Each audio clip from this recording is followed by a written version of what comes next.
বড় ছেলে বলেছে আমি মারা গেলে ওই বাড়ির মিষ্টি আম গাছটা কেটে আমার দাহ করবে। সে তো বলতে পারতো আম গাছটা কেটে আমার দাহ করবে, বা যেগুলো একটা আম গাছ হলেই হলো। সে বাড়ির ছোট ছোট ছেলে মেয়েদের কথা চিন্তা না করে সে আমায় বলেছে ওই মিষ্টি আম গাছটা কেটে আমার দাহ করবে। আমার নিজের ছেলে কি করেছে জানে?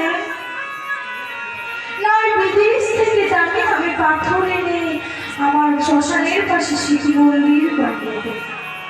সেটা বলতে পারতো বাঁশ কেটে তা বাতা বানিয়ে মন্দির করে দেবে, কিন্তু না। দেখো সাধু বাবা, দেখো সে আমায় কত ভালোবাসে। আমার ছোট ছেলে কি বলেছে জানো?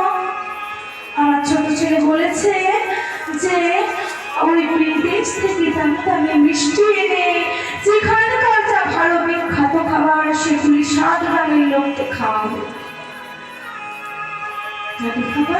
দেখো আমার ছেলেরা আমাকে কত ভালোবাসে, আর কি চায়?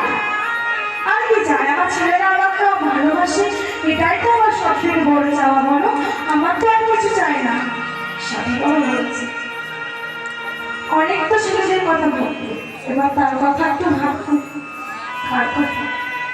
কার কথা ভাববো? কেন?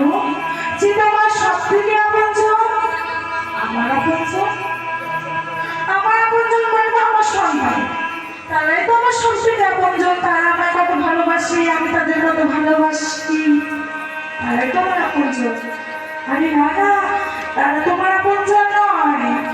তাহলে আচ্ছা শোন, তুমি তোমার সন্তানদের একটু পরীক্ষা করো। সাধু বাবা, আপনি কি বলছেন? আমি মানুষটা জীবিত বেঁচে আছি, আপনি আমায় মরে যেতে বলছেন? আরে না, আমি তোমায় মরে যেতে কেন বলবো? আমি তোমায় মরে যেতে বলছি? শোনো, আমি তোমায় এমন একটি ওষুধ দেবো যেটা খেলে বাইরে থেকে তোমার মরার মতো লাগবে, কিন্তু অন্তরে তুমি সব জানতে পারবে। তাই বলবো। কিন্তু বাবা মনে মনে বলতো, বাবা সাধু বাবাকে বলছে, সাধু বাবা আমি তোমার কথা মতো আমার ছেলেদেরকে কিন্তু পরীক্ষা করছি। আমার দৃঢ় বিশ্বাস আমার ছেলেরা আমায় খুব ভালোবাসে।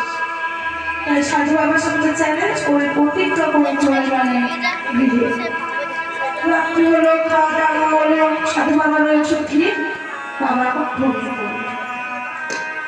সকাল হলো, 7টা বেজে গেল, 8টা বেজে গেল, 9টা বেজে গেল, বাবা দরজা খুলে। ছেলেমেয়েরা মনে মনে চিন্তা করছে, বাবা তো কোনোদিন এত বেলা পর্যন্ত ঘুমায়নি,